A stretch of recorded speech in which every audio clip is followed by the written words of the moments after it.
तो उन्हें गुमान हो गया, अहंकार हो गया कि मैं भगवान का द्वारपाल हूं,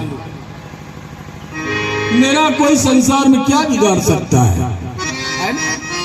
अरे डीएम को कोई चपरासी हो जाए तो समझ ला त्रिपाठी जी कहा था डीएम एक फोन लगा दे ना साहेब का तो काम फिर बहुत कुछ हो जाए। तो उसी प्रकार से जय और विजय दोनों को अहंकार हो गया।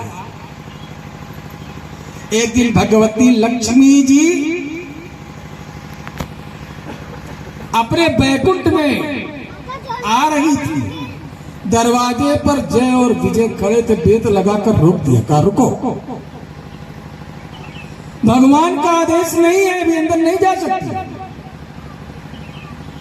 लक्ष्मी जी को क्रोध आया, अरे ये मेरी ही संतान होकर अपनी माता को रोक, जो जगत की मां है उसी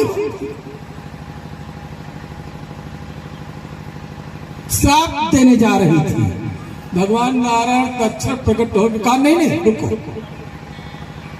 आपको श्राप देने की आवश्यकता नहीं है, यही श्राप मैं ब्राह्मणों से कभी दिलवा दूंगा, काम बन जाएगा। यही श्राप जो आपको देना है वही श्राप मैं ब्राह्मणों से दिलवा दूंगा। तो कहा अच्छी बात है, शांत हो गए लक्ष्मी जी। तो यही जय और विजय दोनों वहीं पर द्वारपाल के रूप में पड़े थे। तो एक बार ब्रह्मा जी के चारों पुत्र सनत सनंदन सनातन सनत कुमार भगवान वैकुंठनाथ का दर्शन करने के लिए गए।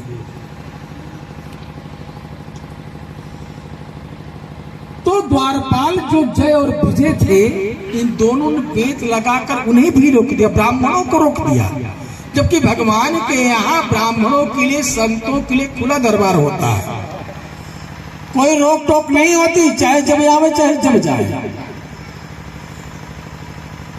रोक दिया।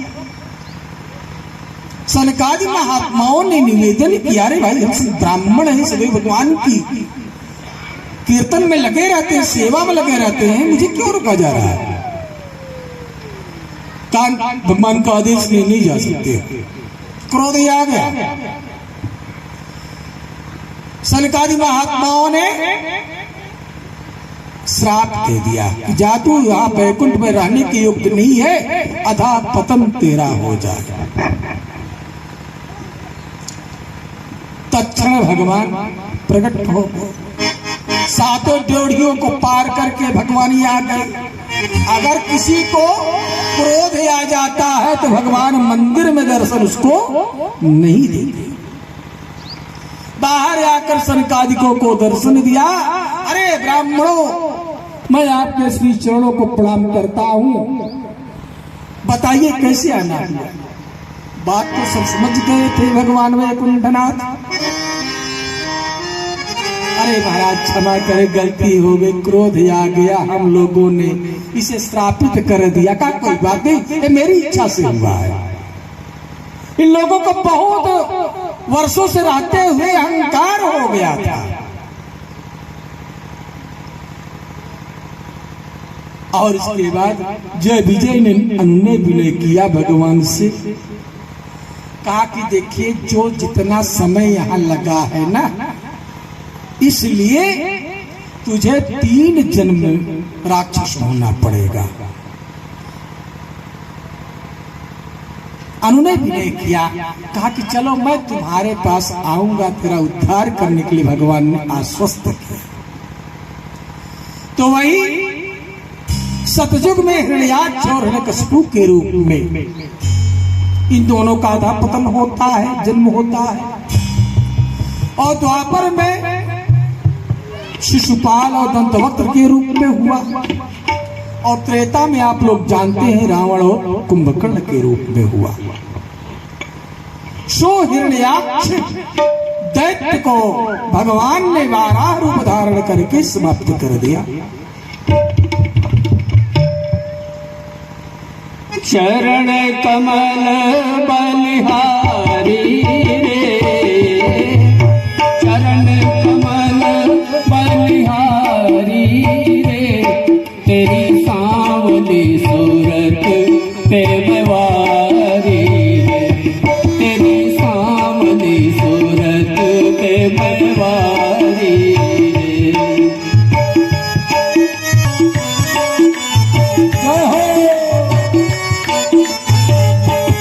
तेरी सांवली सूरत पे मवारी रे।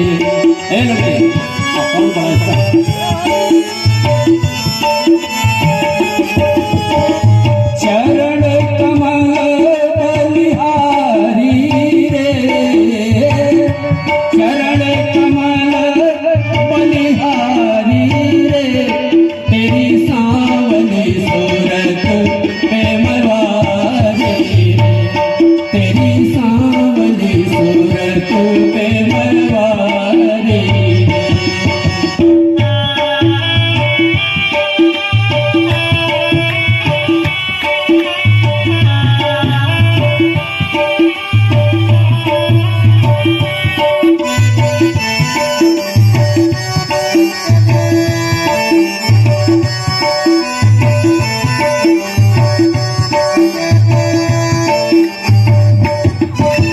यमुना तट हरिधेनु चरावे, मधुर मधुर धुन पेड़ बजावे, यमुना तट हरिधेनु चरावे, मधुर मधुर धुन पेड़ बजावे, कांधे कमरिया कारी रे, कांधे कमरिया कारी रे, तेरी सांवली सूरत पे मवारी रे।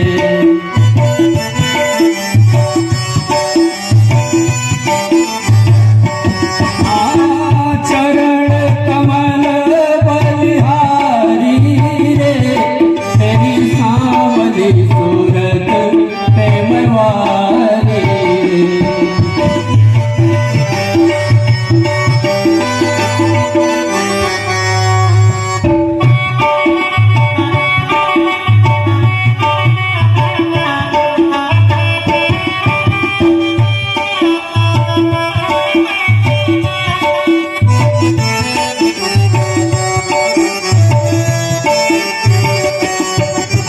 मोर मुकुट पीतांबर धारी, संग में है श्री राधा प्यारी, मोर मुकुट पीतांबर धारी, संग में है श्री राधा प्यारी, कुंडल की छवि न्यारी रे,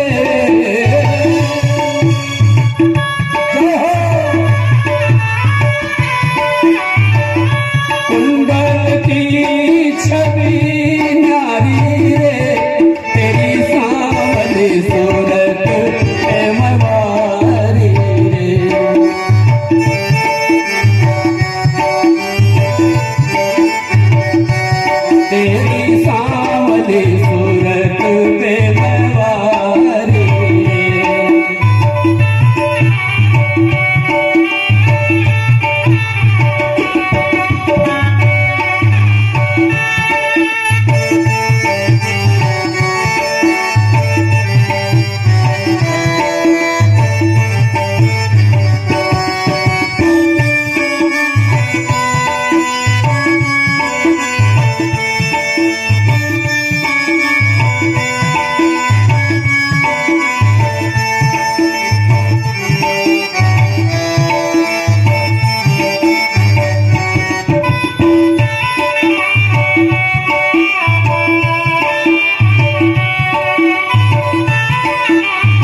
है। तो सतयुग में जो हिरण्याक्ष हिरण्यकशिपु जी आए, तो हिरण्याक्ष का उद्धार तो भगवान 12 रूप धारण करके किया और पृथ्वी को स्वस्थ किया। तो कुछ समय जब बीत गया, व्यग्र रहने लगी, उतावली हो गई, मेरा जीवन बिगड़ गया, मैं क्या करूं, मैं भी मर जाऊंगा। घर में बहुत रुदन होने लगा। हिरण्यकशिपु ने कहा, भाभी आप चिंता न करो, एक दिन मैं अपने भाई के हत्यारे को जरूर मारूंगा। आश्वस्त कर रहे थे, उसी समय एक आश्चर्यजनक घटना उत्पन्न हुई।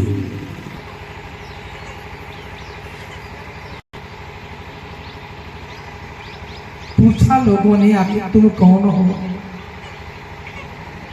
साक्षात हम जो बच्चे बनकर वहां पहुंचे थे, उन्होंने अपनी आप बीती कथा बताई।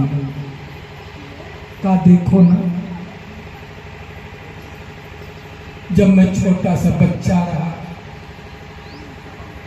उसी बीच में पिता तो मैं गर्भ में आया तभी समाप्त हो गए, और जब मैं छोटा सा बच्चा रहा, उसी बीच में मेरी मां भी समाप्त हो गई, और मेरा कोई काय शरीर है ना, शीरते शरीरम, शरीर का नाश होना, क्षरण होना स्वाभाविक लक्षण है। इसलिए शरीर से इतना प्रेम क्यों? जिस परम पिता परमात्मा ने जन्म दिया है, उस परम पिता परमेश्वर के लिए आप लोगों ने क्या किया? मान लीजिए ब्रह्मा जी अपने सृष्टि में, रचना में एक आंख ऊपर कर देते, एक आंख नीचे कर देते, तो समाज में अपयश फैलता। मान लीजिए एक पैर छोटा एक पैर बड़ा कर देते, तब भी गड़बड़ हो जाता। मान लीजिए ब्रह्मा जी आधा काला बना देते, आधा सफेद बना देते, तब भी गड़बड़ हो जाता। या ब्रह्मा जी अर्धनारीश्वर बना देते, तो गड़बड़ हो जाता कि नहीं? इसलिए जिस प्रभु ने इतनी सुंदर कृति किया है, रचना किया है, उस प्रभु के लिए आपने क्या किया? बड़ा सुंदर सद्धर्म उपदेश किया। एक पंडित जी थे, बड़े कर्मकांडी पंडित जी थे, त्रिकाल संध्या करने वाले ब्राह्मण थे। बुढ़ापा आ गया, तो उनका बेटा बहुत अच्छी सर्विस पे जब लग गया, तो बहुत अच्छे घर में बेटे की शादी हुई, अच्छे घर की बहू आई। एक बेटा उस सैंडल पहनकर, अच्छे घर की, बड़े घर की बेटी है। जब आई तो वह बहुत ही सुंदर था। अपनी सुंदरता के निखार में वह किसी को सम्मान नहीं दे रही थी। दिन रात अपने को डेकोरेटेड, खूब सजावट में लगी रहती थी। अब बार बार अपने ससुर बाबा के पिता के पास पहुंच कर वो कहे, पिताजी चाय लाए, पानी पीने के कुछ लाए, पूजा कर रहे थे। बार बार उनके पास जाए और हाथ हिलाती हुई, दिखाती हुई, हाव भाव अंग प्रत्यंग को। पंडित जी समझ गए किस बेटी को अपने रूप का घमंड, धन का घमंड। 3-4 दिन तक तो नहीं बोले, और उसके बाद पंडित जी ने कहा, हे देवी, क्यों इतना इतला रही है? उस परम पिता परमेश्वर को चिंतन नहीं कर सकती, जिस परम पिता परमेश्वर ने तुझे इतना सुंदर बनाया है, कृति बनाई है। समझाने लगी, बता स्वयं बाबा, क्योंकि एक दिन की बात है, पुत्र आज्ञाकारी थी और 8 बजे वह उठती थी, तब तक सास रानी झाड़ू